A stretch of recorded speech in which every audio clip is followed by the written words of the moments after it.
सूक्ष्म प्राण एक ऐसा विषय जो विद्वानों के बीच सदैव से चर्चा का विषय रहा है। प्राण, अपान, व्यान, उदान, समान। योग दर्शन आदि ग्रंथों में उदान प्राण को वश में करने की बात कही है। योगी पक्षियों की तरह उड़ सकता है। अपान प्राण को वश में करने की बात कही है। ये सब तो आप सभी जानते ही हो कि जो प्राथमिक प्राण होता है ऑक्सीजन आदि मॉलिक्यूल को यानी श्वासों को खींचने का काम करता है, ये शक्ति का नाम प्राण है। मल मूत्र आदि त्यागने को अपान प्राण काम करता है। वहाँ पर व्यान प्राण पूरे शरीर में संचालित होता है। उदान प्राण मस्तिष्क में होते हुए ऊर्ध्वगति उत्पन्न करता है। इसी तरह समान प्राण पाचन तंत्र में विशेष रूप से पालन करता है।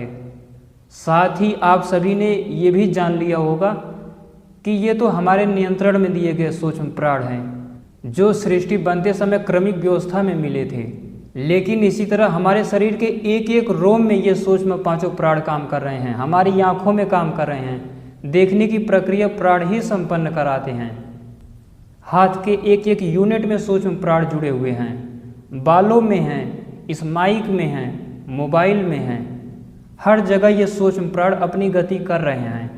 इसी तरह आप सभी ने सृष्टि पदार्थों में योग की व्याख्या वाली वीडियो में भी जान लिया कि जो अलग अलग सूक्ष्म प्राण अपान, व्यान, उदान, समान आदि होते हैं, ये सूक्ष्म अणिमा आदि सिद्धियों से युक्त होते हैं।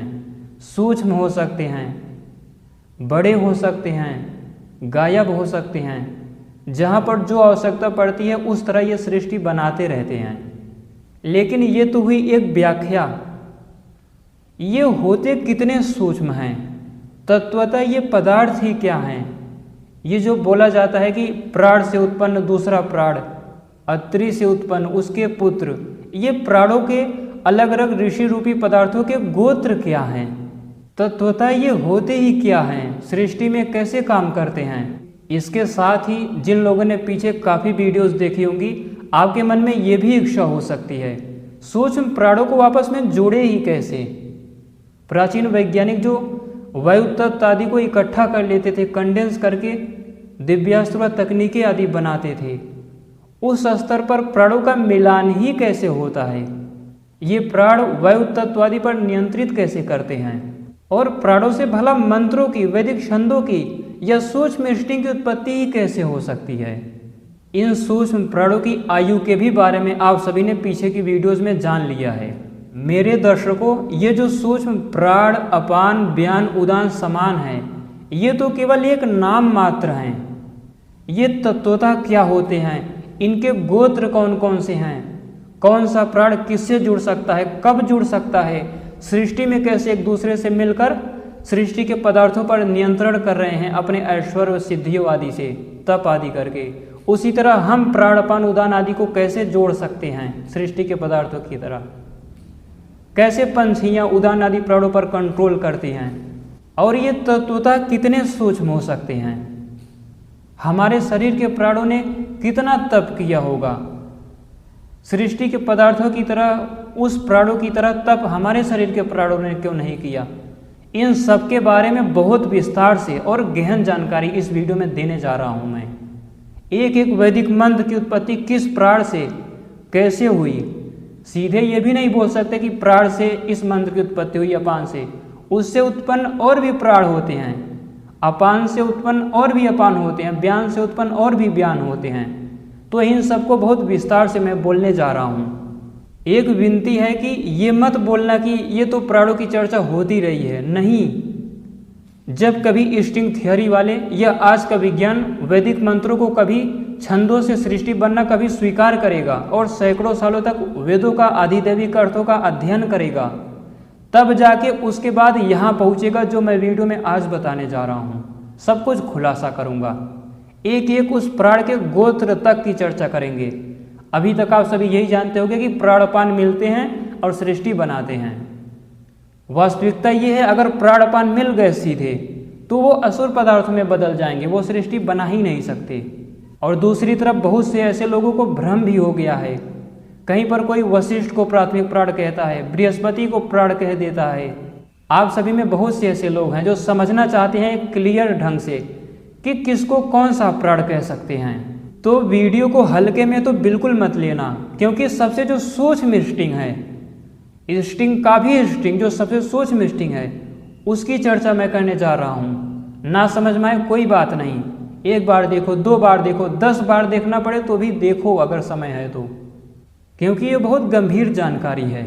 ये जो आप सभी पूछते हैं कि इंद्र आदि तत्वों पर वीडियो कब आएगी, मास क्या होता है, चार्ज क्या होता है, फोटान आदि का कंटेंट की चर्चा कब आएगी, बिना इन 3-4 प्राणों की सीरीज वाली वीडियो को देखे बिना इनको ठीक से आप समझ ही नहीं पाओगे, इसीलिए मैंने आज तक नहीं बनाई। पिछली वीडियो में बताया था ना इंद्र तत्व क्या पदार्थ है, बोल तो दूंगा कि 5 प्राणों के संयोग से विद्युत उत्पन्न हुई, वो प्राण है क्या, उनके साथ कौन कौन से छंद जुड़े रहते हैं, तब जाके शुद्ध रूप से विद्युत की उत्पत्ति होती है। वो सब जानने के लिए इन 3-4 वीडियो को जानना अत्यंत आवश्यक है, इसीलिए वीडियो को बहुत ध्यान से देखिए। आइए आज के इस ब्रह्मांड विज्ञान कार्यक्रम को शुरू करते हैं और प्राणों के सूक्ष्मता के विज्ञान को, सृष्टि में योग से कैसे सृष्टि आदि बनाते हैं, सब कुछ सरल से सरल तरीके से समझने का प्रयास करते हैं। अनुसंधान वेत्ताओं, आप में से ऐसा कोई भी नहीं होगा जो इन अलग अलग प्राणों के कार्यों को ऊपर से न जानता हो। जैसे प्राथमिक प्राण का काम है श्वासों को खींचना, प्राथमिक प्राण एक बल है, सूक्ष्म अक्षरों के रूप में एक फोर्स है, एक तत्व है जो वैक्यूम एनर्जी या अलग अलग एटम आयन पार्टिकल आदि को अवशोषित करके खींचकर श्वासों को अंदर ले जाता है। इसी तरह अपान प्राण का काम है मलमूत्र को त्यागते समय जो फोर्स लगता है वही अपान प्राण है। व्यान प्राण पूरे शरीर में पैर से लेकर मस्तिष्क तक, हाथों तक सब कुछ व्यवस्थित तरीके से संचरित होता रहता है। ठीक इसी प्रकार समान प्राण हमारे पाचन तंत्र में काम करता है। आप सभी इन सबको महसूस किया कीजिए अगर योग के मार्ग पर बढ़ना है तो।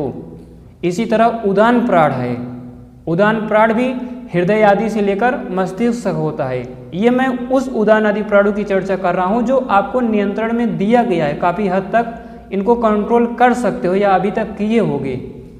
बाकी शरीर का हर एक कण, सृष्टि का पदार्थ, वहाँ पर हर जगह यही 5 प्राण अपने अपने ढंग से काम कर रहे हैं।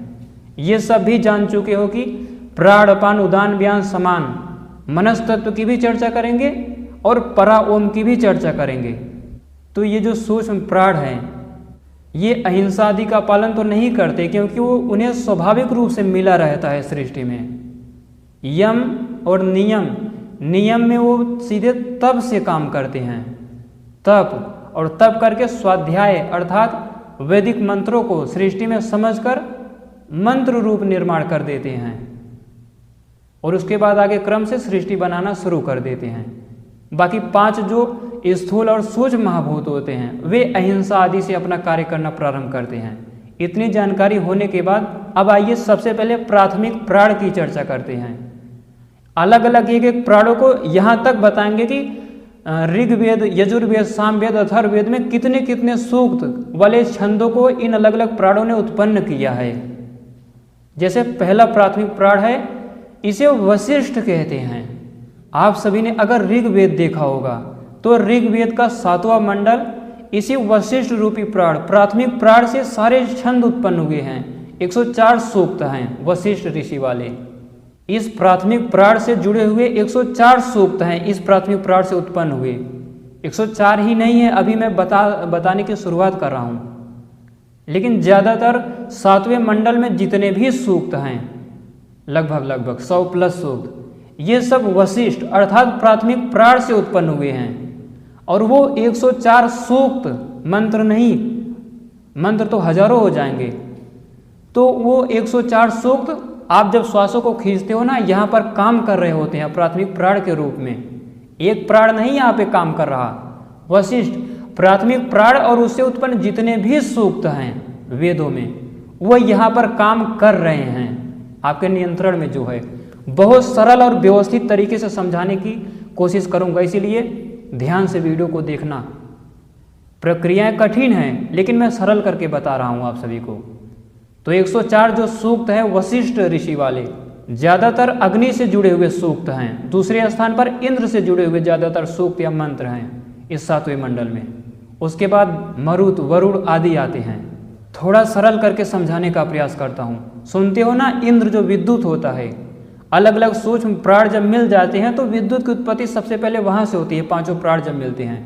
इसका ये मतलब नहीं है, ये तो हम लोगों ने सुनते आया है, वीडियो में भी आप सभी ने बहुत ज़्यादा सुन लिया कि प्राण, अपान, उदान, व्यान और समान पांचों मिल जाते हैं तो विद्युत प्रकट हो जाता है। प्राण अपान मिलने लगते हैं तो वहाँ से भी द्रव्यमान आदि की उत्पत्ति होनी शुरू हो जाती है। शुद्ध मास।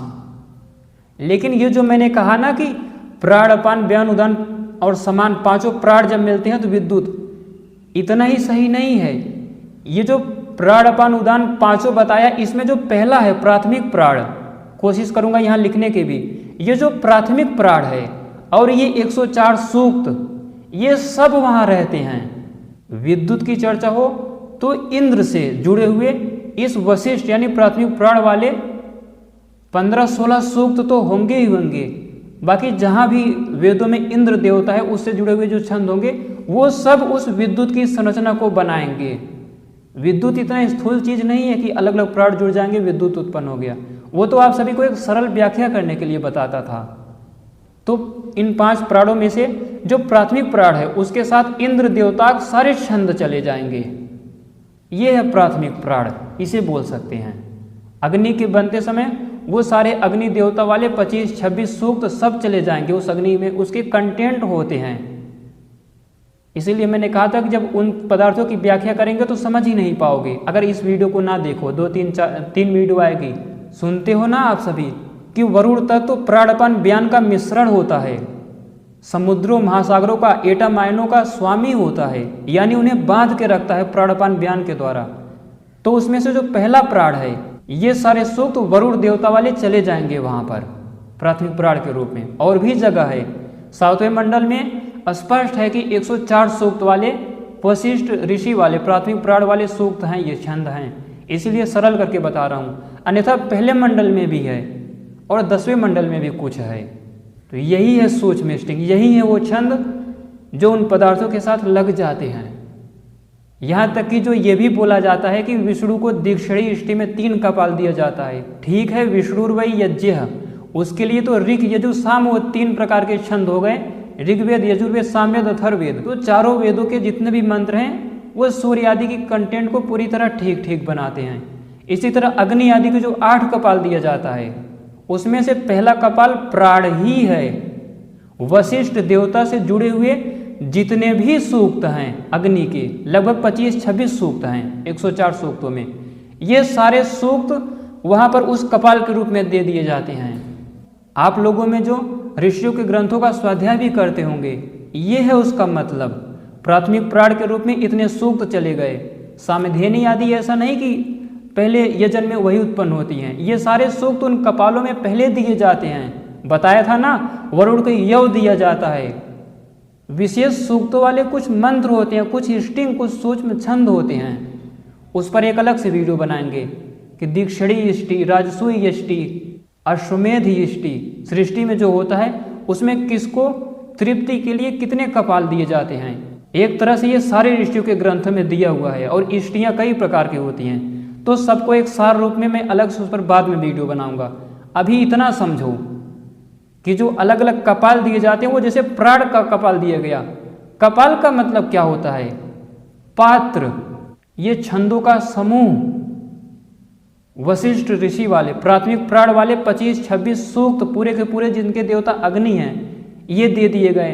अभी भी अगला जो अपान की चर्चा करूंगा उससे अपान से जुड़े हुए जितने अग्नि देवता वाले होंगे वो दे दिए जाएंगे। ये है वास्तविकता और यही उनकी संरचना की भी व्याख्या करता है। तो हर वीडियो एक दूसरे से जुड़ी हुई है, बहुत ध्यान से देखते हुए आगे बढ़िए। ये है प्राथमिक प्राण। श्वास आदि लेते हो ना तो ये सारे सूक्त वहां पर काम कर रहे होते हैं। ध्यान में यही सब महसूस किया कीजिए। यही है जप, इनका व्यवस्थित स्वरों के साथ उच्चारण और उनका अर्थ जानने का प्रयास। पंछियां उड़ती तो उदान आदि प्राणों से हैं, उसकी भी व्याख्या करेंगे कौन कौन से वैदिक मंत्र कैसे होते हैं। लेकिन उनके जो पर होते हैं ना, पंख जो फड़फड़ाते हैं, वो प्राणपान है।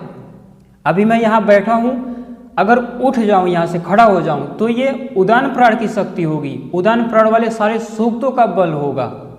वह है, बस हमें जानकारी ही नहीं है ठीक से। इसी तरह जब हम लोग उठकर चलने लगेंगे तो चलने की प्रक्रिया प्राण और अपान करता है।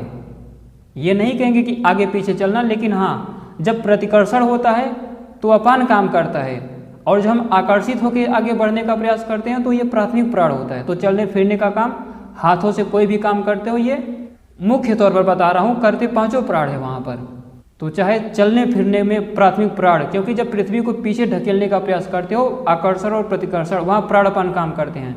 ये सारे सूक्त वहाँ पर काम करते ही करते हैं। श्वासों को जब आप सभी खींचते हो ना, तो यही छंद, यही फोर्स मॉलिक्यूल आदि को खींच के अंदर ले लेते हैं, ऑक्सीजन के मॉलिक्यूल को, कार्बन डाइऑक्साइड को फिर निकाल के बाहर फेंक देते हैं। ये छंद उसका शोधन करते हैं। वेदों को जो समझ गया वो सब कुछ जान गया। वेदों से बढ़कर ज्ञान कहीं नहीं है। पुराण, दर्शन, रामायण, महाभारत आदि तो उसी की व्याख्यान ग्रंथ हैं, ब्राह्मण ग्रंथ आदि हो गए। तो जितने भी सूक्त हैं प्राथमिक प्राण वाले, ये 104 सूक्त हैं, इसे याद कर लो। 7वें मंडल के सारे सूक्त प्राथमिक प्राण से, पहले प्राण से उत्पन्न होते हैं। क्योंकि जब मांसचार्य आदि की उत्पत्ति की आगे चर्चा करेंगे, सृष्टि में वराह, मत्स्य आदि के अवतारों के विज्ञान की चर्चा करेंगे, वहां पर इन सब की जरूरत पड़ेगी। फिर लोग कहेंगे कि समझ में ही नहीं आ रहा। ये जो सुनते हो ना, वशिष्ठ विश्वामित्र का बड़ा भयंकर युद्ध हुआ था, युद्ध तो कोई नहीं हुआ उनमें। वो दोनों आपस में एक दूसरे के मित्र आदि थे, एक राजर्षि थे, दूसरे ऋषि थे। राजर्षि महाराज विश्वामित्र जी को ब्रह्मर्षि की भी उपाधि नहीं दी गई। ये सृष्टि विज्ञान का आख्यान था, जो युद्धों वाला और ब्रह्मर्षि की उपाधि वाला। ओम रूपी सबसे पहले छंद और इस प्राथमिक प्राण वशिष्ठ, यही तो है जो युद्धों की चर्चा है, यही प्राथमिक प्राण है। ये सारे सूक्त जाके भिड़ जाते हैं ओम रूपी छंदों से। जो सबसे पहला सृष्टि में उत्पन्न छंद है वो ओम है, उसके बाद महाभिहर्तियां, तब जाके सबसे पहले ये वशिष्ठ प्राथमिक प्राण बनता है। इस दोनों का वहां पर परस्पर संघर्ष का विज्ञान है। वहां पर वो ब्रह्मर्षि बन जाता है, जो ओम छंद होता है, सबसे पहले उत्पन्न हुआ रहता है। हालांकि वो इस वीडियो का भाग नहीं है, लेकिन थोड़ा थोड़ा खुलासा करते चलता हूँ, क्योंकि हर वीडियो एक दूसरे से जुड़ी हुई होती है मेरी। तो जब वो वाली वीडियो आएगी, कुछ लोग कहते हैं कि वीडियो आई क्यों नहीं, आ जाती तो क्या आप समझ पाते। जब कहता है कि वशिष्ठ प्राथमिक प्राण अपने छंदों के साथ वहां पर संघर्षण होता है, पूरा एक सृष्टि विज्ञान का आख्यान निकल के सामने आया है, उसका विज्ञान, तो क्या आप समझ पाते? कभी नहीं समझ पाते। विश्वामित्र भी चर्चा करेंगे, जो ओम छंद है उसके कितने सूक्त होते हैं, इंद्र देवता से कितने सूक्त उसके जुड़े रहते हैं, अग्नि से कितने जुड़े रहते हैं, सब कुछ 3-4 वीडियो की सीरीज में सब कुछ विस्तार से बताएंगे। तो ये जो वशिष्ठ है यही है प्राथमिक प्राण। कहीं पर कोई नाम पराशर आदि आ जाए तो ये भी समझना कि वो वशिष्ठ का ही गोत्र है। इसके ज्यादा गोत्रों के नाम नहीं दिए गए हैं, ज्यादातर सीधे प्राथमिक प्राण से ही उत्पन्न, क्योंकि विद्युत आदि सब की उत्पत्ति में सबसे मुख्य भूमिका इसी प्राथमिक प्राण की ही होती है। बाकी पराशर आदि कुछ नाम आ जाए तो समझना इसी प्राथमिक प्राण से उत्पन्न और भी प्राण है। तो ये मत समझ के हम सभी को बैठना है कि प्राथमिक प्राण होते हैं, आकर्षण होता है, हम भी वायु तत्व आदि को कंडेंस कर लेंगे सीधे। प्राथमिक प्राण से उत्पन्न और भी प्राण होते हैं, फिर उससे भी उत्पन्न और प्राण होते हैं, उससे भी 3, 4, 5, 6 श्रृंखला तक आगे बढ़ता है, इसे भी प्राण ही कहा जाता है। तो ये है प्राथमिक प्राण। हमेशा याद रखना, 7वां मंडल का जितने भी सूक्त हैं, 104 सूक्त, हजारों मंत्र होंगे लगभग, वो सारे प्राथमिक प्राण से उत्पन्न हुए हैं। 1000 मंत्र एवरेज बता रहा हूँ, आगे पीछे हो सकते हैं, कम ज़्यादा भी हो सकते हैं, 100-200 के आसपास। तो लगभग हजारों मंत्र प्राथमिक प्राण से उत्पन्न हुए हैं। मुझे लगता है अच्छे से समझ में आ गया होगा। और श्वास आदि जब खींचते हो, सारे छंद ये वहाँ पर काम कर रहे होते हैं। अब आइए दूसरे अपान प्राण पर चलते हैं। जितने दूसरे अपान, उदान, व्यान है, सबको भी प्राण नाम से ही कहा जाता है। तो जब कहूं अपान रूपी प्राण, तो आप सभी को समझना है अपान प्राण की चर्चा कर रहा हूं, प्राण की नहीं। प्राण की चर्चा अब तक हो चुकी है। तो दूसरा है अपान। अनुसंधान वेताओं, इन वीडियोस को देखने के बाद कभी आप सभी को वेदों में प्रश्न ही नहीं उठेगा कि वशिष्ठ को क्या कहें, अत्रि को क्या कहें, भरद्वाज को क्या कहें, सब कुछ पूरा क्लियर कर दिया है मैंने। तो दूसरा है अपान, जिसे अत्रि कहते हैं। ऋग्वेद का 5वां मंडल, वैसे प्राथमिक मंडल में और 9वें 10वें में भी हैं अत्रि, यानी अपान प्राण से उत्पन्न जितने भी सूक्त हैं। लेकिन जो मुख्य है इसका वो 5वां मंडल है। 87 सूक्त हैं 5वें मंडल में, मुझे सब याद है। इस समय मैं वेदों का ही स्वाध्याय कर रहा हूँ, मेरा सत्र चल रहा है एक, तो मुझे सब याद है कि किस मंडल का कौन ऋषि है, उसने उससे जुड़े हुए इंद्र से कितने मंत्र इंद्र से जुड़े हुए हैं, उसके उस अत्रि के कितने मंत्र अग्नि से जुड़े हुए हैं। मुख्य 4-5 ही हैं, बाकी 1-1, 2-2 करके जुड़े हुए हैं। तो आप सभी भी याद करने का प्रयास कीजिए, मैं वीडियो में बताता हुआ चलूँगा। तो ये जो अत्रि है यही अपान है, ये त्रिधातु से बना है। रक्षण करना, रक्षण करने से ही क्षत्रिय भी बन गया, रक्षक भी बन गया, और रक्षा करने से राक्षस भी बन गया। अर्थात असुर पदार्थों की उत्पत्ति इसी सूक्ष्म अपान प्राण से होती है। आप सभी ने जाना कि अपान प्राण प्रतिकर्षित करता है। शरीर में स्थूल रूप से देखें तो मलमूत्र आदि का त्याग में जो फोर्स लगता है वो अपान प्राण है। हालांकि पूरे शरीर पूरे सृष्टि में काम कर रहा है, लेकिन किस सूक्त के साथ काम कर रहा है, इसके गोत्र क्या हैं। प्राथमिक प्राण जो वशिष्ठ था, आप सभी ने देखा उसके ज़्यादा गोत्रों में नाम नहीं मिले, पराशर आदि कुछ ही नाम है, 2-3 ही नाम है, ज़्यादा नहीं है। मुख्य प्राथमिक प्राण से ही, क्योंकि वसु आदि विद्युत आदि सब इसी प्राथमिक प्राण से उत्पन्न हुए हैं ज़्यादातर भूमिका में। तो दूसरा जो अत्रि है अपान रूपी प्राण, ये हर एक कण के बीच, वैक्यूम एनर्जी के बीच, स्पेस की एक एक यूनिट के बीच मर्यादा बनाता है, रिपल्सिव फोर्स उत्पन्न करता है। ये किसी के अपेक्षित नहीं होता, ये स्वतंत्र रूप से प्रतिकर्षण का काम करते हैं। ऐसा नहीं बोलेंगे कि प्राण की तुलना में ये प्रतिकर्षित करता है, स्वतंत्र रूप से। तो ये जो अपान रूपी प्राण है, ऋग्वेद के 5वें मंडल के सारे सूक्त और सारे छंद 87 सूक्त हैं, जिसमें से लगभग 80 सूक्त इसी अत्रि से, इसी अपान रूपी प्राण से ही उत्पन्न हुए हैं। चाहे जो मैंने कहा कि मलमूत्र आदि को त्यागते हुए जो फोर्स लगता है वहां पर ये अपान रूपी प्राण काम करता है, ये 80 सूक्त लगे रहते हैं। चाहे सृष्टि में हर एक कण के संरचना में फोटान आदि कणों की संरचना अभी आपको महसूस होने लगेगी। आप लोग भी कहोगे कि बिना इन वीडियोस को देखे सच में सीधे उनकी संरचना समझी ही नहीं जा सकती। और सृष्टि के पदार्थों में योग वाली वीडियो में ये सब चर्चा कर ही चुके हैं कि ये जो अपान रूपी प्राण होता है, अपान, ये भी अणिमा आदि सिद्धियों से युक्त होता है। यही तो कारण है आप उसे देख नहीं पाए आज तक, महसूस नहीं कर पाते कितने लोग। तो ये भी अणिमा, लघिमा, गरिमा आदि सिद्धियों से, भूत, जय, पंच जो महाभूत होते हैं ना, इस पर इस अपान का वश होता है, प्राथमिक प्राण का वश होता है। क्योंकि ये पदार्थ भी योगी ही होते हैं, योगमय होकर सृष्टि बनाते हैं तप आदि करके। लेकिन फिर भी अभी तक आप सभी केवल इतना ही जानते हो कि ये जो अपान है ये प्रतिकर्षित का काम करता है। इससे ज़्यादा जानते हो कुछ? थोड़ा बहुत ये भी जान लिए कि उसमें सिद्धियों से युक्त होते हैं वो, वे भी सूक्ष्म हो सकते हैं, बड़े हो सकते हैं, गायब हो सकते हैं, भूतों पर कंट्रोल कर सकते हैं, जितने भी स्थूल और सूक्ष्म 5 महाभूत हैं। इससे ज़्यादा आप जानते भी नहीं हो। लेकिन आज की इस वीडियो में सुन लो, अपान रूपी प्राण सैकड़ों प्रकार के होते हैं, और उन अलग अलग प्रकार के उत्पन्न अपान रूपी प्राणों और उनसे उनके गोत्रों से उत्पन्न जितने भी सूक्त हैं 10-10, 12-12, सबकी मैं विस्तार से व्याख्या करने जा रहा हूँ। सीधे ही लोग योग ध्यान आदि करते हैं, कहते हैं कि हमें सिद्धियाँ चाहिए, हमें ये चीज़ प्राप्त करना है, करो। बिना इन सबको प्राप्त किए योगी बना ही नहीं जा सकता, क्योंकि प्राचीन काल वाला सामर्थ्य रहा ही नहीं, वो सिद्धियों से ही आएगा। अच्छी बात है, लेकिन पहले जान तो लो ये अपान प्राण होता क्या है। सृष्टि में जितने भी पदार्थों को आप सब देख पा रहे होगे, मेरा शर्ट देख रहे होगे, मेरी आँख, मेरा दांत, मेरा मुख, सब कुछ जो स्पष्ट तरीके से देख रहे हो, अपान प्राण की विशेष भूमिका है। क्योंकि वो 2 कणों आदि को दूर दूर किए रहता है, इसका काम ही प्रतिकर्षण है।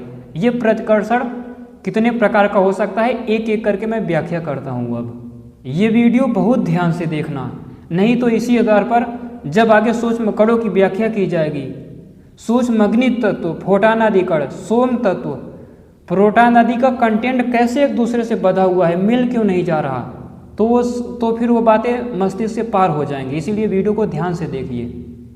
असुर पदार्थों की उत्पत्ति की जब चर्चा होगी कि वो कैसे प्रतिकर्षित करता है, तो समझ में ही नहीं आएगा लोगों को। तो आइए इसके भी गोत्रों के बारे में, अलग अलग इसके सूक्ष्म अपान प्राण के विज्ञान को समझते हैं।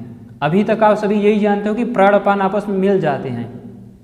कुछ वीडियो में मैंने भी सीधे यही बोल देता हूँ ना कि प्राण अपान को मिलाना होता है। सीधे मत मिलाने का प्रयास करना, नहीं तो बहुत नुकसान हो सकता है। ये सूक्ष्म अपान रूपी प्राण वायु तत्व के यूनिट में, वायु तत्व के संघनन प्रक्रिया में बीच में आकर प्रतिकर्षित करता है। स्पेस की यूनिट को यही दूर दूर रखने का प्रयास करता है।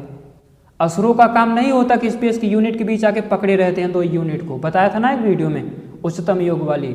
इस गविष्ठिरा अपान से 12 मंत्र उत्पन्न होते हैं जो सृष्टि में ये काम करते हैं, वैदिक छंदों के बीच आ जाते हैं, स्पेस की यूनिटों के बीच यही प्रतिकर्षण का काम करते हैं, वायु तत्व को यही विभक्त करके मरुत तत्व उत्पन्न करते हैं।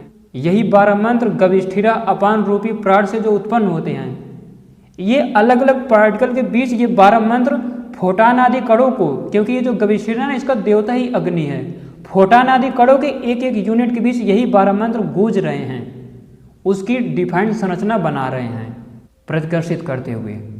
तो फोटान आदि कणों के इन घूमते हुई यूनिट के बीच, स्पेस की घूमती हुई यूनिट के बीच, वैक्यूम एनर्जी के यूनिट के बीच, वहाँ पर ये जो गविष्ठिरा अपान है ये इन 12 उत्पन्न किए गए मंत्रों के साथ स्थिर होकर धीमी गति से वाइब्रेशन उत्पन्न करके प्रतिकर्षित करता है। धीमी गति से, बिना इन सबको जाने और इसके अर्थों को जाने यौगिक सिद्धियों तक पहुंचा ही नहीं जा सकता। और ये जो मैं गविष्ठिरा का मतलब बताया ना कि गौ अलग अलग सूक्ष्म छंदों की यूनिट के बीच, स्पेस की यूनिट के बीच, वैक्यूम एनर्जी और अलग अलग कणों के बीच, इनके बीच जो इस प्रकार 12 मंत्रों के द्वारा ये अपना यजन करता है और वहाँ पर ये धीमी गति से काम करता है। ये खुद स्थिर जैसा रहता है, गति करता है लेकिन धीमी गति से काम करता है।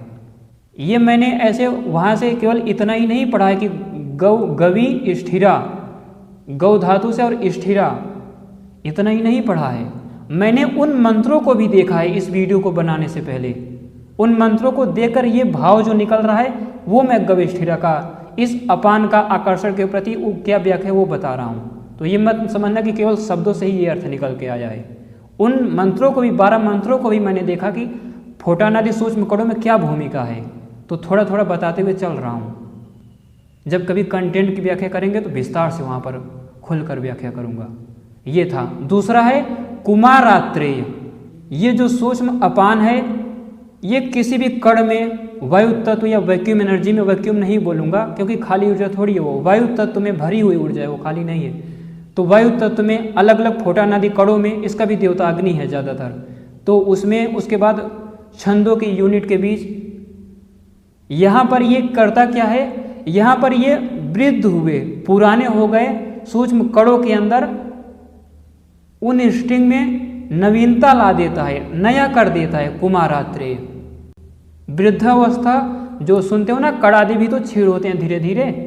बताया था कि मनस तत्व के 15वें वर्ष जाते जाते वैदिक मंत्र बिखरने लगते हैं, लेकिन ये जो कुमारात्रेय है, गविष्ठिरा आत्रेय, ये अपान, ये तो मनस तत्व के लगभग 90 से 100 वर्ष तक चले जाते हैं, वहाँ तक जीवित रहते हैं। फिर भी इससे उत्पन्न जो सूक्त हैं ये बिखर जाते हैं। तो होता क्या है, जब धीरे धीरे दूसरे सारे सूक्त बिखरने लगते हैं या क्षीण होने लगते हैं, सूक्ष्म कण आदि, उनकी भी एक आयु होती है, तो धीरे धीरे जब क्षीण होने लगते हैं तो जो नवीन करने का काम करता है, फिर से नए छंद देने का काम करता है, वो यही कुमारात्रेय है। इसके भी 12 मंत्र होते हैं, 12 मंत्रों को इसने उत्पन्न किया है। ये नवीन करते, उस समय प्रतिकर्षण युक्त होकर नवीन कर देते हैं। और इतना ध्यान रखना, ये सब प्रतिकर्षित करने वाले हैं। ये सूक्ष्म फोटान आदि कणों के तरंगों को फैला देते हैं, बिखेरते हुए काम करते हैं अपना। सूक्ष्म तरंगों की उत्पत्ति में विशेष भूमिका होती है इस कुमारात्रेय और इससे उत्पन्न सूक्तों की। थोड़ा थोड़ा ही बताते हुए चलेंगे, अन्यथा वीडियो बहुत बड़ी हो जाएगी। वेद आप सभी के सामने हो तो लेके बैठ जाना, समझ में भी आएगा, नहीं हो तो कोई बात नहीं, सुनते रहो। तो उसके बाद जो तीसरा अपान है, अपान से उत्पन्न जो तीसरा अपान है उसके गोत्र में, वो है वसुश्रुत आत्रेय। अत्रि अर्थात अपान, और अपान क्षत्रिय भी इसी से बना है और राक्षस भी इसी से बना है, इसकी चर्चा आगे करेंगे। तो वसुश्रुत ये बसाने का काम करता है सूक्ष्म फोटान आदि कणों में। सृष्टि के कणों में जितने भी पदार्थ हैं, चाहे हम लोग बैठे हों या उन कणों में और भी आगामी पदार्थ बैठे हों, आश्रित हों, न्यूक्लियस में जो प्रोटॉन न्यूट्रॉन बंधे रहते हैं, हर जगह ये वसुश्रुत आत्रेय अपान रूपी प्राण प्रतिकर्षण करके बसाने का काम करता है, पालन पोषण करता है प्रतिकर्षण करके। क्योंकि जहाँ भी रहेगा वो प्रतिकर्षित ही करेगा, भले ही अलग अलग प्रकार से करेगा। और मेरे पीछे आप सभी देखते होंगे, हो सकता है वसुश्रुत वाले ना हो, लेकिन फिर भी अपान प्राण की ही वीडियो चलेगी। इसी तरह जो अगला अपान रूपी प्राण है वो है ईश आत्रेय। ईश ये तीव्र रूप होकर तरंगों के रूप में प्रवाहित होता रहता है, बहुत तीव्रगामी होता है और अवशोषित होकर भी प्रतिकर्षण का काम करता है। दूसरे पदार्थों द्वारा अवशोषित हो जाता है, वहाँ पर भी जाकर ये मर्यादा ही बनाता है, फोर्स के द्वारा यजन ही कराता है, अस्पष्टता ही बनाता है, बलों को समृद्ध ही करता है। आगे जब असुर पदार्थों की उत्पत्ति के बारे में जानेंगे तो एक दस्यु रूपी असुर पदार्थ होता है। पीछे वीडियो भी आप सभी ने देख चुका होगा, थोड़ी बहुत जानकारी बेसिक स्तर की दी थी। दस्यु रूपी पदार्थ ये कड़ोवादी को लूट लेते हैं सीधे। न तो आप जैसे मान लीजिए दो पदार्थ आपस में, दो कण आपस में मिलने जा रहे हैं तो ये करते क्या है, किसी एक कण को इस तरह लूटते हैं, उसके मास चार्ज को अपने में मिला लेते हैं, खींच लेते हैं कि फिर वो रास्ते में वो कण किसी काम का नहीं रह जाता। ना तो यजन कर सकता है, ना तो अब वापस जा सकता है, उसे छीड़ ही होना है। सामाजिक दस्युओं को मैंने उदाहरण देके बताया था। तो ये जो ईश आत्रेय है ये इन दस्युओं को नष्ट करने में सबसे बड़ी भूमिका होती है। ये तीव्रगामी भी होता है और शोषित होकर भी काम करता है। दस्यु रूपी असुर पदार्थों की उत्पत्ति में इसकी सबसे बड़ी भूमिका होती है। इससे उत्पन्न जितने भी छंद हैं, इसकी और इससे भी उत्पन्न जितने छंद हैं, ये सब मिलकर दस्यु रूपी असुरों को नष्ट करते हैं सृष्टि में। अगला सूक्ष्म अपान रूपी प्राण है, उसके गोत्र में उत्पन्न है, वो है गय आत्रेय। ये जो गय आत्रेय है अपान रूपी प्राण है, इससे जो कई सूक्त उत्पन्न हो रहे हैं, ये क्या करते हैं, वायु तत्व हो गया, अंतरिक्ष हो गया, उसके यजन से आगामी उत्पन्न जितने भी कण होते हैं उनको ये प्रतिकर्षण के द्वारा बांधने का प्रयास करते हैं। आश्चर्य मत करना कि प्रतिकर्षित करना बांधना कैसे हो गया, प्राण ही बांधते होंगे आकर्षित करके, नहीं, प्रतिकर्षण करना भी बांधना ही होता है। अभी आगे जो नाम बताऊंगा उनमें आपको स्पष्ट हो जाएगा। जब दो चार और भी गोत्रवाद नाम आएगा अपान का दूसरे का, वहां पर स्पष्ट हो जाएगा ये चीज। प्रतिकर्षण करके भी बांधने का काम होता है। और दूसरी तरफ ये जो द्विषंतम बताया था, द्विषंतम असुर पदार्थ द्वेष करने वाले होते हैं, दूर दूर हटा देते हैं।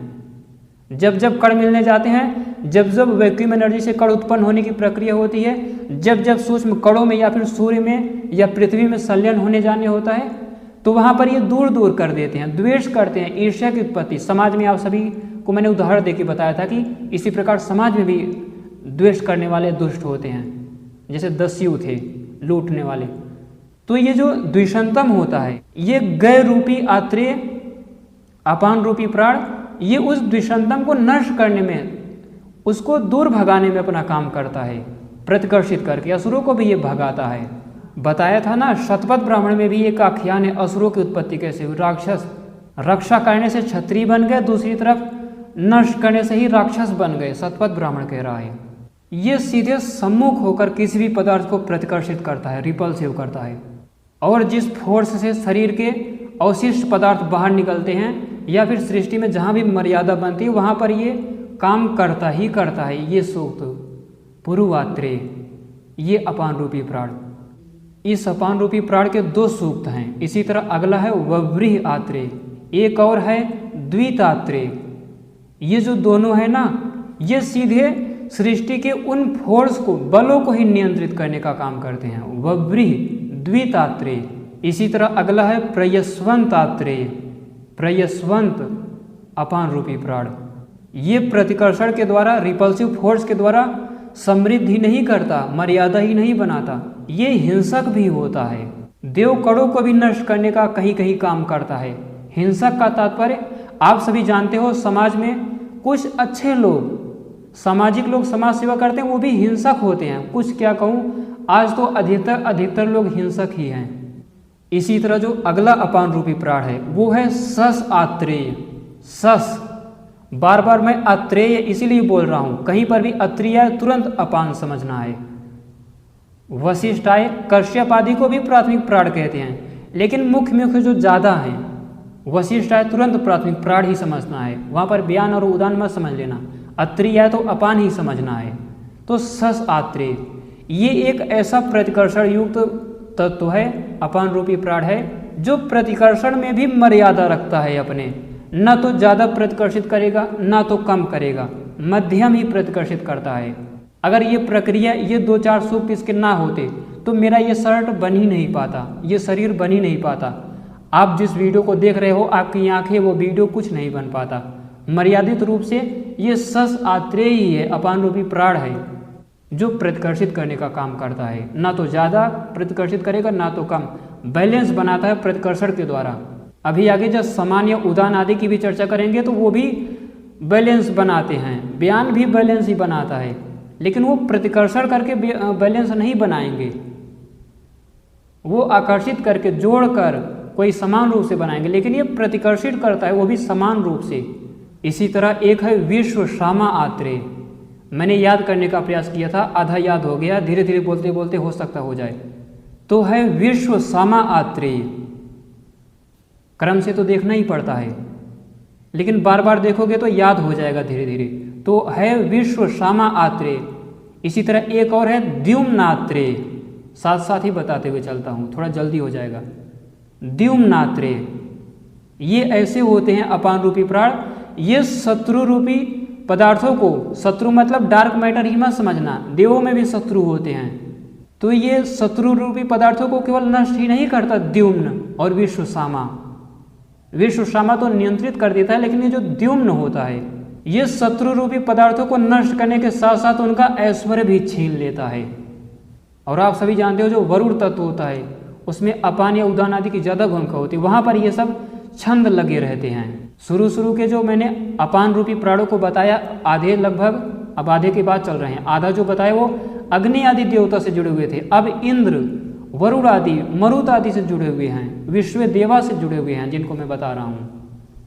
तो ये शत्रु रूपी पदार्थों के ऐश्वर्य को भी छीन लेते हैं, बलपूर्वक नष्ट तो करते ही हैं, और सारी प्रक्रिया प्रतिकर्षण से युक्त होकर ही करते हैं, इतना ध्यान रहे।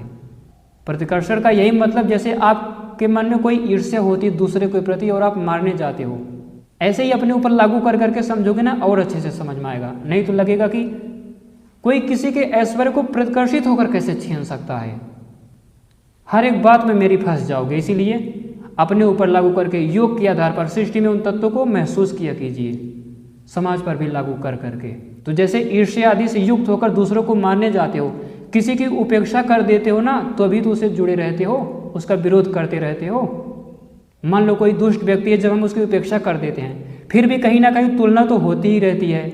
आप अच्छाई में आगे बढ़ रहे होते हो, वो गलत में आगे बढ़ रहा होता है, तो वैसे ही प्रतिकर्षित करते हुए उनके ऐश्वर्यों को भी छीन लेता है, गिरा देता है, अस्तित्व विहीन कर देता है धीरे धीरे। इसीलिए द्युम्न कहते हैं। और विश्व सामा जो सृष्टि के हर एक कण, हर एक अंतरिक्ष के यूनिट, हर वायु तत्व, हर जगह पहुंचकर विशेष रूप से यजन कराता है प्रतिकर्षित करके। अगला जो अपान रूपी प्राण है, आप सभी ये मत समझना कि निगलेक्ट कर दो या वीडियो को आगे बढ़ा दो, ये तो बकवास कर रहा है। ये ऐसी जानकारियां, जब वैदिक मंत्रों के पूरे विज्ञान को समझ लोगे अच्छी तरीके से, तब जाके इनकी बारी आएगी। तो अभी से याद कर लोगे तो लाभ होगा। सूक्ष्म कणों आदि की व्याख्या की जाएगी तो वहां पर काम आएंगे। वसुयव आत्रेय है अगला। ये ऐसा है ना, प्रतिकर्षित करके बसाने का काम करता है। हम लोग इसीलिए तो वैदिक मंत्रों के अर्थों को नहीं समझ पाते। हम सोचते हैं कि कोई प्रतिकर्षित करके बसा कैसे सकता है, बसाता है। अपान रूपी प्राण का काम है ये, सृष्टि में भी काम कर रहा है, आपके शरीर में मलमूत्र आदि को जो त्याग करता है, इसी से अनुमान लगा लो। जो अवशिष्ट पदार्थों को निकालने के लिए फोर्स लगाते हो, वो बसाता ही तो है, वहाँ पर ये भी काम कर रहा होता है और पूरे सूक्तों के साथ लगा होता है। इन सबको नियंत्रित करना पड़ेगा अगर योग पर बढ़ना है तो। इतना सरल नहीं है योग। अपने ऋषि मुनि राजर्षि लोग बहुत बड़े थे। वसुयव सुने थे ना, वरुण को यव दिया जाता है इष्टियों में। यव का मतलब जव अर्थ ले लेते हैं लोग। विशेष प्रकार के छंदों के सूक्त होते हैं, उसमें से एक ये भी होता है। संभव है, हो सकता है किसी ब्राह्मण ग्रंथ में भी ये जानकारी आपको ना मिले, क्योंकि इन 3-4 वीडियो जो प्राणों पर आएगी, इसका आधार मैंने ना तो ब्राह्मण ग्रंथ बनाया, ना तो किसी को सीधे वेद बनाया है। तो वरुण को जो यव दिया जाता है उसमें भी ये होता है। और वरुण अपान रूपी प्राणों से वहाँ पर विशेष भूमिका द्वारा बनता है, उत्पन्न होता है। और ये जो वसुयव आत्रेय है, और इससे उत्पन्न 2 सूक्त होंगे, लगभग 2 ही होंगे या 1 ही होंगे, देख लीजिएगा आप सभी। ये सूक्त तो मनस तत्व के 15वें वर्ष आते आते बिखर जाते हैं। देखा था कितना था, 1,08,00,000 ऐसा कुछ था, इतना चतुर्युगी में, इंसानों के वर्ष में नहीं, इतना चतुर्युगी में 15वां वर्ष इतना ही रहा होगा। तो उसके बाद ये 15वें वर्ष के आगे ये जो वसूयव आत्रेय रूपी अपान है, ये मनस तत्व के लगभग 100वें वर्ष तक चला जाता है। इसको ऐसे समझो जैसे मैं कह दूं कि एक मनुष्य 100 वर्ष तक जी सकता है, तो आप कहेंगे कि 100 वर्ष तक तो कोई ही जाते हैं लोग, तो आप कहोगे कि 100 थोड़ी होती है, एवरेज देखे तो 70, 75, 80 तक, 70 से 80 तक ही है या 70 तक ही है। तो वैसे है ये 90 तक चला जाता है, 95 तक मनस तत्व के, अर्थात 7,20,00,000 चतुर्युगी उसके इर्द गिर्द तक चला जाता है, तब जाके ये बिखरना शुरू होता है। और उसके बाद इसके नष्ट होने के बाद अत्रि भी नष्ट हो जाता है, अपान भी सीधे नष्ट हो जाता है। वसूयव आत्रेय कहते हैं इसे, अमर्त्य है ये, जाके मनस तत्व के 100वें वर्ष जाके मरता है, नष्ट होता है। वैदिक मंत्रों में पढ़ोगे ना इस ऋषि वाले, तो यही अर्थ निकलेगा जो मैं बता रहा हूं। इसी तरह अगला है विश्ववारा आत्रेयी। विश्ववारा आत्रेयी, विश्व को वरण करने वाली, अत्रि की पुत्री, यानी अपान स्त्री रूप भी होता है, उससे उत्पन्न अपान, अत्रि की पुत्री है विश्ववारा। सीधे सीधे क्या अर्थ निकलता है, जो भ्रमित हो जाते हो आप सभी। विश्ववारा आत्रेय, विश्ववारा यानी विश्व को वरण करने वाली। हम क्या सोचते हैं, ये तो आकर्षित कर रहा है, खींच रहा है, तो ना समझ पाने की वजह से प्राण बोल देते हैं, ये प्राण नहीं है। विश्ववारा आत्रेय, विश्व का वरण करता है, ये स्पष्ट कर देता, आपके शर्ट का वरण करता है, आपके मोबाइल का एक एक कण का, धूल के एक एक कण, तिनको घासों के एक एक कण को वरण कर देता है ये, यानी स्पष्ट कर देता है, मर्यादित करके दूर कर देता है, ये है वरण करने का मतलब।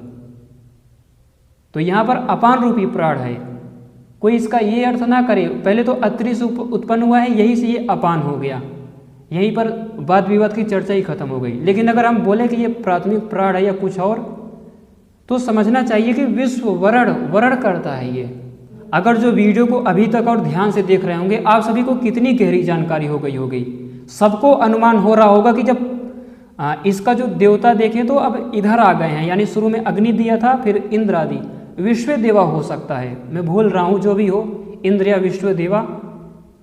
तो सभी प्रकार के देव या कड़ों आदि की संरचना में, सूर्य आदि की जन प्रक्रिया में वरण करके, प्रतिकर्षित करके, जो वरण करता है दूर दूर करके डिफाइन संरचना बना देता है, एक एक यूनिट को बांधे रखता है वरण करके, वो यही अत्रि से उत्पन्न विश्ववारा आत्रेयी। इसी से उत्पन्न और भी सूक्त या छंद है जो ये काम करते हैं विश्ववारा से।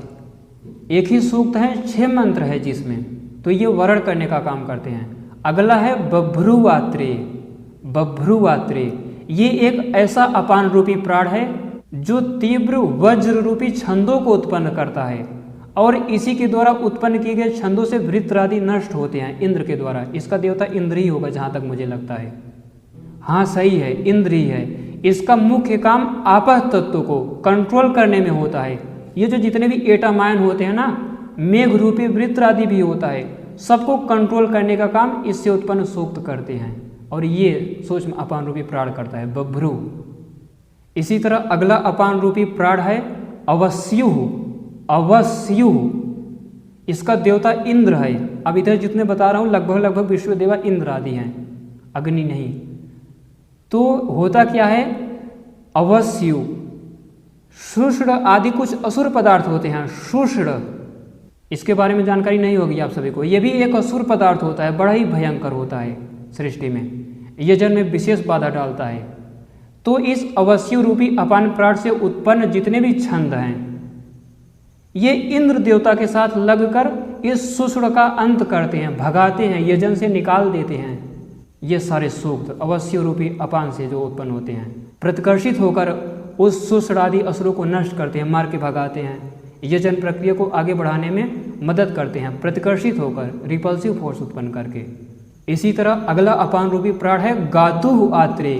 गातुः ये जितने भी कुमार्ग पर चलने वाले तत्व होते हैं, अगर कुमार्ग पर चलने वाले तत्वों को इससे उत्पन्न छंद नष्ट ना करते तो सूर्य का दर्शन आपको हो ही नहीं सकता था। गातुः आत्रेय रूपी अपान, ये कुमार्ग पर भटकाने वाले तत्वों को या गलत मार्ग पर इधर उधर चाहे देवकड़ ही चले जाएं, ये जो ऊती आदि होती है ना सृष्टि में रास्ते मार्ग, अगर उस मार्ग से भटक भी जाते हैं चाहे देवकड़ ही क्यों ना हो, उनको ये क्षप्त विक्षप्त कर देता है।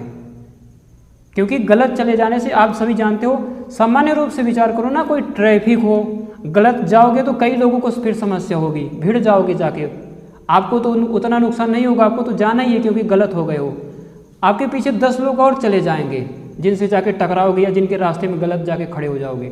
ऐसे ही चाहे देवकड़ हो चाहे असुर पदार्थ हो, सबको क्षप्त विक्षप्त कर देता है जो कुमार्ग पर चलते हैं, इस गातु आत्रेय से उत्पन्न जितने भी छंद हैं अपान रूपी प्राण से।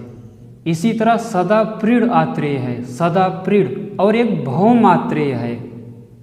लगभग 7 सूत्र हैं भौम आत्रेय के, तो ये ना विशेष बलवर्धक होते हैं। ये 7 सूक्त, 30-35 से भी ज़्यादा मंत्र और भी मंत्र होंगे, तो ये सारे मंत्र इंद्र के साथ, विद्युत के साथ लगकर पूरे यजन पर नियंत्रण करते हैं, व्यवस्थित करते हैं, प्रतिकर्षित रूप देकर। इस जब अत्रि भौम वाले सूक्तों को देखोगे, 7 क्या मुझे लगता है लगभग 10 होने चाहिए, क्योंकि बीच में कुछ दिए गए हैं और अंत में भी दिए गए हैं, तो लगभग 10 सूक्त जो हैं अत्रि भौम वाले, मैं सीधे सीधे कहूँ तो ये भार का वहन करते हैं, प्रतिकर्षित करके भार वहन करने का काम करते हैं ये। इसी तरह जो अगला अपान रूपी प्राण है, अपान है, 3 को मैं एक साथ ही ले लेता हूँ क्योंकि तीनों मिलते जुलते नाम है अलग अलग सूक्तों के, 3 सूक्तों के, लेकिन एक साथ बता देता हूँ। एक है प्रतिरथ, एक है प्रतिक्षत्र आत्रेय, और तीसरा है प्रतिभानु आत्रेय। प्रतिक्षत्र आत्रेय, प्रतिरथ आत्रेय, प्रतिभानु आत्रेय, ये तीनों क्या करते हैं, ये अवशोषित होने वाले सूक्ष्म कणों को, पदार्थों को देवों तक पहुंचाने का काम करते हैं। प्रतिक्षत्र, प्रतिलोम, बीच में घुसकर मर्यादित करके ये दूर तक पहुंचाते हैं, प्रतिकर्षित करते हुए ले जाते हैं। मान लीजिए किसी के लिए आप भोजन ले जा रहे हो, आपको भी भूख लगी है, तो प्रतिकर्षित ही तो कर रहे हो जब उसे दूसरों के लिए ले जा रहे हो, भूख लगने के बावजूद भी दूसरों को ले जाके दे दिया। प्रतिकर्षित नहीं करते तो उसे खा ले जाते आप। तो ऐसे ही थोड़ा थोड़ा उदाहरण के तौर पर समझने का प्रयास कीजिए। पूरा उदाहरण तो लागू नहीं हो सकता, लेकिन फिर भी समझाने का प्रयास कर रहा हूँ। प्रतिक्षत्र, प्रतिरथ और प्रतिभानु आत्रेय अवशोषित हुए सूक्ष्म कणों आदि को वैक्यूम एनर्जी से उत्पन्न जितने भी कण अवशोषित होने वाले हैं, इनको ये देवों तक पहुँचाने का काम करते हैं। सूक्ष्म प्रोटॉन को भी वहन करने का काम करते हैं ये। इसी तरह जो अगला अपान रूपी प्राण है, अपान प्राण है, वो है स्वस्ति आत्रेय। स्वस्ति आत्रेय लगभग 19 मंत्र हैं इसके भी 3-4 सूक्त हैं। तो ये 19 मंत्र क्या करते हैं, स्वस्ति आत्रेय रूपी ये 19 मंत्र भी, ये स्वस्ति आत्रेय रूपी अपान भी विघ्नों और बाधाओं को दूर करता है, असुर पदार्थों को दूर हटाने का काम करता है, प्रतिकर्षित करता है, देव पदार्थों के बीच भी रहकर प्रतिकर्षण का ही काम करता है। यजन प्रक्रिया में भी स्वस्ति आत्रेय बड़े व्यवस्थित रूप से कहीं भी कोई हानि ना हो पाए, ये सारे मंत्र वहाँ पर काम करते रहते हैं। स्वस्ति नाम से ही पता चल रहा होगा आप सभी को। और 19 मंत्र हैं, मुझे लगता है 19 ही होंगे। आप में से बहुत से लोग कह रहे होंगे सब प्रतिकर्षण ऊबिए मत वीडियो देखकर, इन नामों पर विशेष ध्यान दीजिए। सृष्टि को समझना होगा, कभी आपको वैदिक विज्ञान को समझना होगा, वेदों को समझना होगा, आधुनिक विज्ञान को भी समझना होगा, या साइंस में रुचि होगी ना तो यहाँ तक पहुँचना ही पड़ेगा कभी ना कभी। तो वो जानकारी आपको अभी मिल रही है। इन नामों को ध्यान से सुनिए, समय हो तो लिख भी लीजिए, अन्यथा वेद आदि हो तो उसमें जाकर देख लीजिए। 5वें मंडल की मैं व्याख्या कर रहा हूँ। सब अपान रूपी प्राण से उत्पन्न हुए छंद हैं। इसी तरह स्वस्ति आत्रेय के बाद अगला जो अपान है, स्वस्ति आत्रेय की तरह इसके भी 10 सूक्त हैं। फर्क ये था कि स्वस्ति आत्रेय में दूसरे देवता थे, इसके 10 सूक्तों के देवता मरुद हैं। मरुद किसे कहते हैं, जैसे बताया था ना, वायु तत्व सामूहिक रूप से है। वायु तत्व के ज़्यादा सूक्त नहीं पाओगे वेदों में। क्यों? क्योंकि वायु तत्व की व्याख्या हर जगह है, उसकी अलग डिफाइन नहीं की जा सकती। तो वायु तत्व जो एक समान रूप रहता है, जहाँ से कण आदि बनने शुरू होते हैं, उससे पहले उनका जो फील्ड बनना शुरू होता है, सबसे पहले फील्ड उत्पन्न होता है। तब जाके कण बनते हैं, उसके बाद उस कणों का स्थूल फील्ड बनता है, इलेक्ट्रोमैग्नेटिक आदि बाद में बनता है। पहले मरुद रूपी वो वायु बन जाती है, वायु तत्व का सघन सूक्ष्म रूप। तो श्यावास्वात्रे मरुद देवता से संबंधित होता है।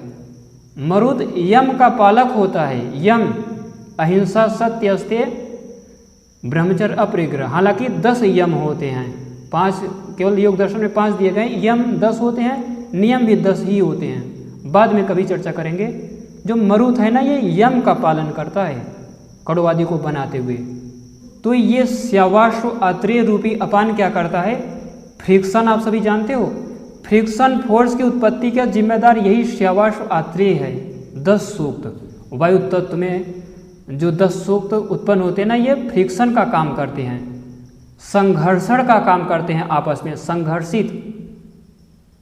घोष ध्वनि भी उत्पन्न होती है। वैदिक मंत्रों को पढ़ोगे यही भावना प्रकट होगी, यही निकल के आएगा कि श्यावास आत्रेय से उत्पन्न मंत्र इसी प्रकार काम करते हैं, संघर्षण का काम करते हैं, वो फ्रिक्शन का काम। उससे पहले स्पेस में भी फ्रिक्शन होता है, लेकिन वायु तत्व में जो भी फ्रिक्शन होता है सूक्ष्म मरुत में, सूक्ष्म छंदों को भी मरुत बोल दिया जाता है। तो वायु तत्व के अलग अलग फील्डों में वायु तत्व का सूक्ष्म रूप, उसमें जो संघर्षण होता है स्पेस से लेकर वायु तत्व तक, यहाँ से संघर्षण की शुरुआत यही श्यावास्व आत्रेय, यही अपान रूपी प्राण और इसके 10 सूक्त करते हैं विशेष रूप से। अगला अपान है श्रुतविद। ये और इससे उत्पन्न जितने भी सूक्त हैं, छंद हैं, ज़्यादा तो नहीं है, एक ही हैं, 1 या 2 हैं। तो इस श्रुतविद रूपी अपान से, ये ऐसा अपान है जो वायु तत्व को अमर्त्य बनाने का काम करता है। सुनते हो ना, अमर्त्यो वायु देवा, देवता अमर होते हैं। वायु तत्व को मनस तत्व के या ब्रह्म तत्व के 15वें वर्ष तक ले जाने का काम यही करता है। ये अमर्त्य बनाने का विशेष भूमिका है इसकी, अमर्त्य बनाने में। श्रुतविद ये योगी भी होता है, तपस्वी होता है, विशेष संघर्ष करके इस सूक्त को उत्पन्न किया है, तो अमर्त्य बनाने का काम ये करता है। इसी तरह अगला अपान रूपी प्राण है, वैसे अब ज़्यादा नहीं रह गए, कुछ ही हैं। तो ये जो अगला अपान रूपी प्राण है वो है अर्चनाना। ये क्या करता है? ये प्रतिकर्षण उत्पन्न करने के साथ साथ दीप्ति उत्पन्न करता है। ये अपान अर्चनाना लगभग 16 मंत्र होंगे इसे, इसमें 16 मंत्र हैं जो, हाँ 16 मंत्र हैं जो प्रतिकर्षण के साथ साथ दीप्ति भी, प्रकाश भी उत्पन्न करने का काम करते हैं। इसी तरह अगला अपान रूपी प्राण है रातहव्य। इसके भी 12 मंत्र हैं, पिछले के 14 मंत्र थे, मैंने 16 बोल दिया था। तो ये जो रातहव्य रूपी अपान है, इसके 12 मंत्र हैं।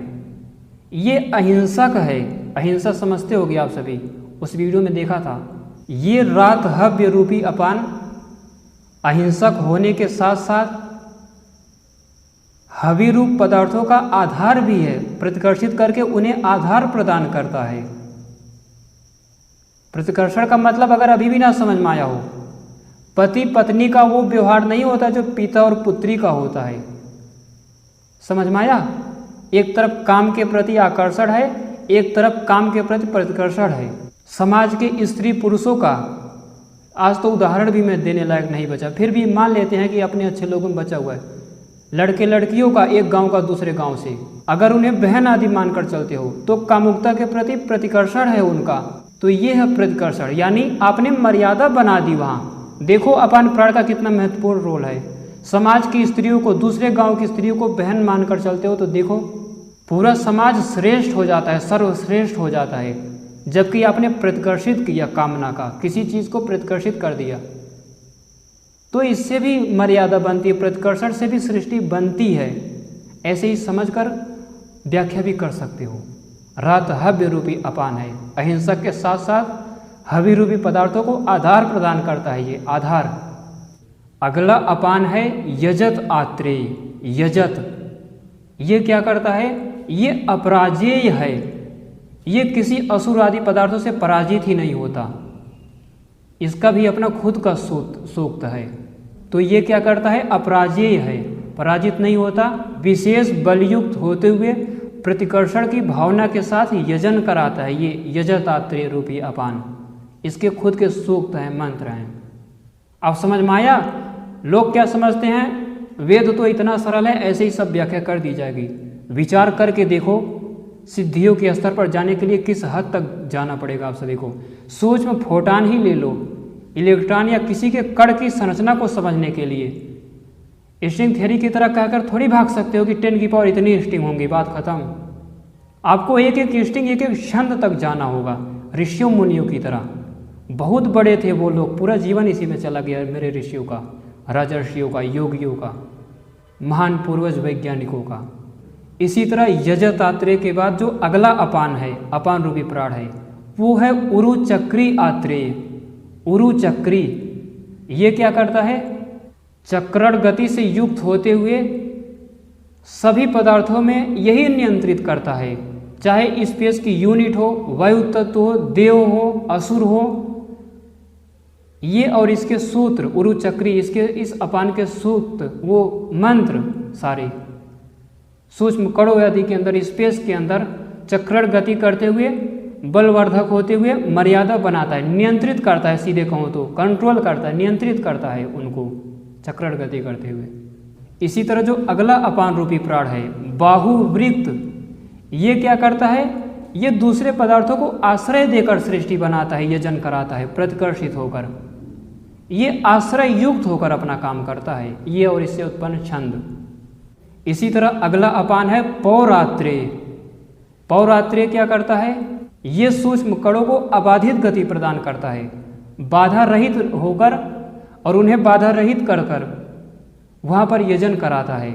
इसी तरह अगला अपान है सत्यश्रवा आत्रेय। सत्यश्रवा ये क्या करता है, सृष्टि के पदार्थों में जो योग का पालन हो रहा है, सीधे सीधे कहूँ कि जो विशेष रूप से नियमों का और यमों का पालन हो रहा है, यम नियम 5-5 जो बताया है, 10-10 जो भी हो, अभी 5-5 ही मानकर चलते हैं। तो ये जो यम और नियम का पालन हो रहा है सृष्टि में, वायु तत्व आदि में, उनकी यम नियम के पालन में विशेष भूमिका इसी की है, सत्यश्रवा आत्रेय। और मार्गों को भी बिल्कुल स्पष्ट कर देता है। ऊपर वाला जो था पौरात्रेय वो बाधा रहित करता था, ये स्पष्ट करता हुआ चलता है, प्रतिकर्षित करके। तो ये सृष्टि के पदार्थों के योग के पालन में बड़ी अद्भुत भूमिका निभाता है। इसी तरह अगला है सप्तवध्री आत्रेय। 7 महाविहर्तियों से युक्त होकर, जो 7 महाविहर्तियाँ हैं ना, ये अलग अलग 7 लोक हैं।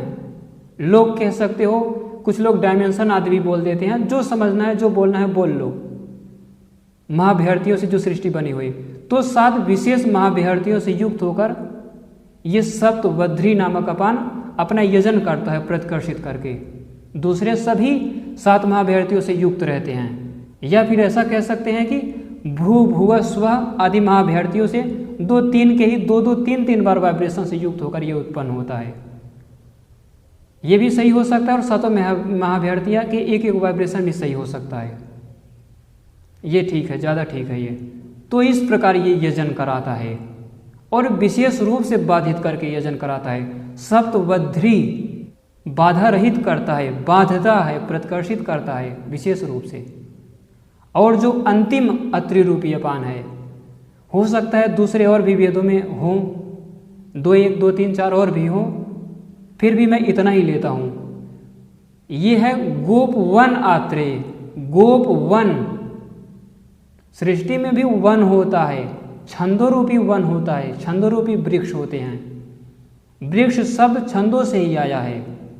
तो ये गोपवन आत्रेय रूपी अपान विशेष रूप से सृष्टि में छंदों के विशेष विशेष समूह रूपी वृक्षों का रक्षक होता है। यजन कराने में छंदों को साथ साथ लेके चलता है, और इसके भी कुछ सूक्त हैं। तो ये है अपान प्राण का विज्ञान। पूरी सृष्टि में अपान अपने इन गोत्रों के द्वारा और भी अपान रूपी प्राणों के द्वारा उत्पन्न अपने स्वयं के गोत्रों द्वारा सृष्टि की यजन प्रक्रिया आगे बढ़ाता है। तब जाके हम लोग बैठे हैं, वीडियो देख पा रहे हैं, ध्यान आदि कर पाते हैं, अनुसंधान कर पाते हैं, आप सभी अपना अपना कार्य कर पाते हो। सृष्टि के ग्रह, तारे, गैलेक्सी, सूक्ष्म कण आदि विशेष रूप से स्पष्ट तरीके से अपना यजन कर पा रहे हैं इस अपान रूपी प्राण की वजह से। और ये क्या करता है, प्रतिकर्षित करके सृष्टि में अपना सारा काम करता है। अब शरीर में भी इनको महसूस कीजिए और वेदों में इनके अर्थ को भी समझने का प्रयास कीजिए। किसी का भी भाष्य हो, पहले शुरुआत तो करो, पढ़ने का प्रयास करो। जरूरी नहीं आज ही भाष्य आ जाएगा वेदों का, आप वही पढ़ना शुरू कर दो। अगर हिंदी पढ़नी आती है एक एक पद, जैसे कमल, ये पढ़ लेते हो तो समझो वेदों का अर्थ कर ले जाओगे। ये मैं कह रहा हूँ, ऐसा कोई नहीं बोलता आप सभी को। पद में लिखा है, पद में ये पढ़ लेोगे ना तो आप वेदों का अर्थ कर ले जाओगे। सामर्थ्य की जरूरत होती है, भाषा की नहीं, वेदों का अर्थ करने के लिए। तो किसी का भी पढ़ो, आपके पास जिसका भी भाष्य हो, किसी का भी मंगा लो। मैं किसी के साथ अन्याय नहीं करूँगा। अभी जब एक दो मंत्रों का अर्थ बताऊंगा तो अपना मिला लेना या अच्छे से समझ लेना। सीधे सीधे 10-5 बार देखोगे ना तो उसका अर्थ आप सभी को याद हो जाएगा स्थूल रूप से। फिर उसकी गहराई तक जाने का प्रयास करो, खुद अर्थ करने का प्रयास करो, कोई भी योग्यता हो। मैंने कहा ना, अगर पदों को पढ़ लेते हो, जैसे किताब लिखा है, तो आप वैदिक पदों को भी पढ़ ले जाओगे और आपका पढ़ना ही यही शुरुआत हो गया अर्थ का। उस पर मनन चिंतन शुरू कर दो। ऐसे योग्यता मत देखो डिग्री के हिसाब से। तो धीरे धीरे आप सभी भी समझने का प्रयास करो, सूक्ष्म कड़ोवादी के कंटेंट को समझने का प्रयास करो।